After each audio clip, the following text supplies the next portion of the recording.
ഈ കാണുന്നതാണ് media converter. നിങ്ങൾ പലപ്പോഴും ഈ ഒരു മീഡിയ കൺവെർട്ടർ കാണാനിടയാവും. നിങ്ങളൊരു ടെക്നീഷ്യനാണ്, നിങ്ങളൊരു സൈറ്റിൽ പോകുമ്പോൾ ഒരു media converter കാണാനിടയാവും.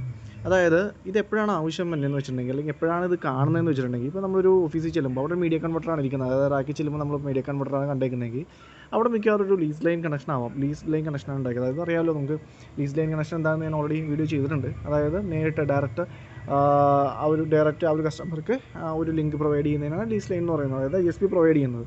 So internet service വരെ നേരെ പ്രൊവൈഡ് ചെയ്യുന്നത്. അപ്പോൾ ഈ ഒരു മീഡിയ കൺവെർട്ടർ ഉപയോഗിക്കുന്ന മീഡിയ കൺവെർട്ടർ എന്താണ് അവിടെ ചെയ്യുന്നതെന്ന് വെച്ചിട്ടുണ്ടെങ്കിൽ, അവിടെ നിന്ന് അതായത് ഇൻ്റർനെറ്റിൽ നിന്ന് വരുന്ന നേരെ വരുന്ന ഫൈബർ, ആ ഫൈബർ നേരെ ഒരു മീഡിയ കൺവെർട്ടറിലോട്ട് കയറും. അതായത് അവിടെ റൗട്ടറിൽ മോഡത്തിൽ കയറുന്നതിന് പകരം നേരെ ആ ഒരു ഫൈബറിൽ കയറുകയും ആ ഫൈബറിൽ നിന്ന് നേരെ ഒരു എഥർനെറ്റ് കേബിൾ വഴി നേരെ അവിടെ നിന്നൊരു റൗട്ടറിൽ വരും. മോഡമല്ല, ഒരു റൗട്ടറിൽ വന്നിട്ട് ആ റൗട്ടറിൽ നിന്നായിരിക്കും ഈ സ്വിച്ച് ഉണ്ടെങ്കിൽ സ്വിച്ച് വെച്ചിട്ടാണെങ്കിൽ ആ ഡിവൈസുകളിലോട്ട്, അതായത് നമ്മുടെ ലാൻഡ് നെറ്റ്വർക്കിലോട്ട് കണക്ഷൻസ് വരുന്നത്. അപ്പോൾ ഈ ഒരു മീഡിയ കൺവെർട്ടർ ഉപയോഗിക്കാനുള്ള കാരണം എന്ന് പറഞ്ഞിട്ടുണ്ടെങ്കിൽ, അതായത് ആ ഒരു ലീസ് ലൈൻ കണക്ഷൻ ആയിരിക്കും, ഒരു സ്റ്റാറ്റിക് IP ആയിരിക്കും ഇഷ്യൂ ചെയ്യുന്നത്, IP ആയിരിക്കും ഇഷ്യൂ ചെയ്യുന്നത്. അപ്പോൾ അതിനകത്ത് വരുന്നതിന് DHCP, അതായത് ഒരു മോഡം ചെയ്യുന്നതെന്ന് വെച്ചാൽ ഒരു ഫൈബറിനെ ആ ഒരു കോപ്പർ കണക്ഷനിലായിട്ട് കൺവെർട്ട് ചെയ്യുകയാണ് ചെയ്യുന്നത്. അതാണ് മീഡിയ കൺവെർട്ടർ എന്ന് പറയുന്നത്. അത് തന്നെയാണ് മോഡം ചെയ്യുന്നത്. പക്ഷേ ഈ മീഡിയ കൺവെർട്ടറിൽ നമ്മൾ മോഡമായിട്ട് ഉപയോഗിക്കാൻ പറ്റില്ല. കാരണം ഇതൊരു DHCP സെർവർ ഇതിനകത്തില്ല. അതായത് DHCP റൺ ചെയ്യുന്നില്ല. DHCP റൺ ചെയ്യുന്നത് റൗട്ടർ വേണം. അതായത് ഇതിൽ നിന്ന് ഫൈബറായിട്ട് വരുന്ന ഈ ഒരു കണക്ഷൻ ഈ ഒരു എഥർനെറ്റ് കേബിൾ വഴി ആ ഒറ്റ IP തന്നെയാണ് വരുന്നത്. എന്നിട്ട് ഇവിടെ നമ്മൾ ആ റൗട്ടറിൽ ആ ഒരു സ്റ്റാറ്റിക് IP നമ്മൾ കോൺഫിഗറേഷൻ ചെയ്യും. ആ കോൺഫിഗറേഷൻ ചെയ്തിട്ടാണ് അവിടെ നിന്നാണ് ഈ റൗട്ടറിലുള്ള ആ ഒരു DHCP റൺ ചെയ്തിട്ടാണ്, ഈ DHCP സെർവർ റൺ ചെയ്തിട്ടാണ് ഇതിനെല്ലാം ആ ഒരു IP ലഭിക്കുന്നത്. ഇത് നമ്മുടെ ലാൻഡിൽ വരുന്ന എല്ലാ ഡിവൈസുകൾക്കും IP ലഭിക്കുന്നത്. അതുകൊണ്ട് തന്നെ ഈ ഒരു മീഡിയ കൺവെർട്ടർ വന്നിട്ടുണ്ടെങ്കിൽ അവിടെ ഈ ഒരു റൗട്ടർ ഉണ്ടാവും. നമ്മുടെ ഒരു ഹോം സ്ട്രക്ചറിൽ അല്ലെങ്കിൽ ഒരു ഓഫീസ് സ്ട്രക്ചറിലാണെങ്കിൽ ആ ഒരു റൗട്ടർ അവിടെ എന്തായാലും ഉണ്ടാവും. അവിടെ വെച്ചിട്ടായിരിക്കും എന്നാലും അവർക്ക് ആ ഒരു ഡിവൈസുകൾ കണക്ട് ചെയ്യാനായിട്ട് സാധിക്കുകയുള്ളൂ. കാരണം ഒരു സ്ട്രൈറ്റ് ത്രൂ വരുന്നതാണ് ആ ഒരു നെറ്റ്. അത് നോർമലി ആ ഒരു ലീസ് ലൈൻ കൊടുക്കുമ്പോഴൊക്കെയാണ് നോർമലി ഒരു ഓഫീസിലോ അല്ലെങ്കിൽ ഒരു വീട്ടിൽ നോർമലി ഉണ്ടാവാറില്ല. ഓഫീസുകളിലൊക്കെ ഈ ഒരു മീഡിയ കൺവെർട്ടർ കാണുന്നപ്പോഴാണ് അവിടെ നിന്ന് നേരെ ആ ഒരു റൗട്ടറിൽ വന്നിട്ടാണ് അത് ചെയ്യുന്നത്. അപ്പോൾ ഇത് കൺവെർട്ട് ചെയ്യാണ് അവിടെ ചെയ്യുന്നത്. ഫൈബർ നേരെ കണക്ട് ചെയ്തിട്ടുണ്ടാവും. ഫൈബറിൻ്റെ പിറ്റേൽ നേരെ ഇതിനകത്ത് കണക്ട് ചെയ്തിട്ടുണ്ടാവും, മീഡിയ കൺവെർട്ടറിൽ കണക്ട് ചെയ്തിട്ടുണ്ടാവും. ഇല്ലെങ്കിൽ ഒരു SFP പോർട്ട് ഉണ്ടാവും. ഇതൊരു SFP പോർട്ട് ഉണ്ട്. അത് 10 GB-യുടെയും 1 GB-യുടെ ഒക്കെ SFP പോർട്ടുകളുണ്ട്. SFP പോർട്ട് വഴിയും മീഡിയ കൺവെർട്ടറിൽ കണക്ട് പല തരത്തിലുള്ള മീഡിയ കൺവെർട്ടർ ഉണ്ട് കേട്ടോ.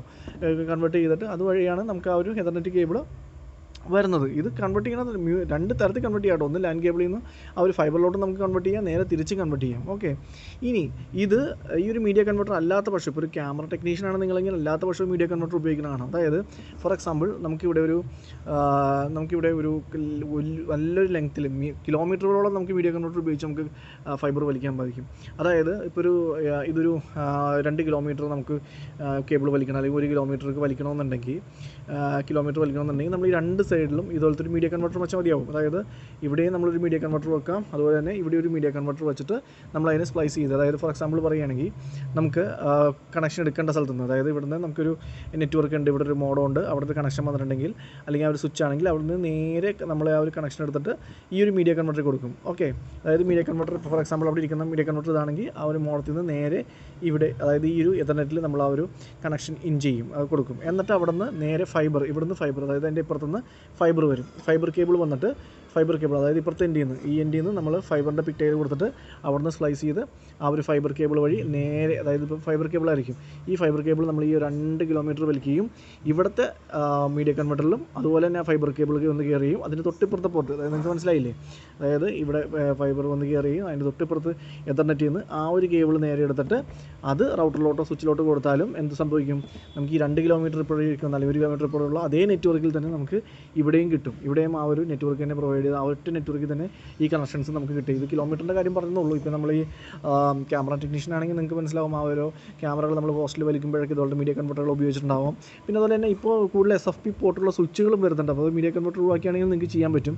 നോർമലി മീഡിയ കൺവെർട്ടറിൻ്റെ ഉദ്ദേശം ഇത്രേ ഉള്ളൂ. മീഡിയ കൺവെർട്ടർ എന്ന് പറഞ്ഞിട്ടുണ്ടെങ്കിൽ കൺവെർട്ട് ചെയ്യുക, അതായത് ഫൈബറിനെ ഒരു കോപ്പറായിട്ട് കൺവെർട്ട് ചെയ്യുക, അല്ലെങ്കിൽ നേരെ തിരിച്ചും വൈസ വേഴ്സ കൺവെർട്ട് ചെയ്യുന്ന ഒന്നാണ് ഈ ഒരു മീഡിയ കൺവെർട്ടർ എന്ന് പറയുന്നത്. നമ്മുടെ ഒരു നെറ്റ്വർക്കിംഗ് രംഗത്ത് വളരെ പ്രധാനപ്പെട്ട ഒന്നാണ് ഈ മീഡിയ കൺവെർട്ടർ. പലതരത്തിലുള്ള മീഡിയ കൺവെർട്ടറുകളുണ്ട്. അതൊക്കെ നമുക്ക് വരും ദിവസങ്ങളിൽ ക്ലാസ്സുകളിൽ പരിചയപ്പെടാം.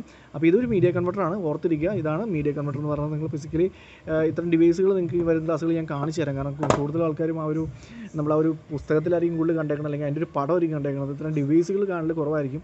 അപ്പോൾ അതുകൊണ്ട് നമുക്ക് ഇത്തരം ഡിവൈസുകളെക്കുറിച്ചും അടുത്ത ക്ലാസ്സുകളൊക്കെ ഞാൻ ക്ലാസ്സുകളിൽ എടുക്കുന്നതായിരിക്കും എൻ്റെ ക്ലാസ്സുകൾ. ഓക്കെ.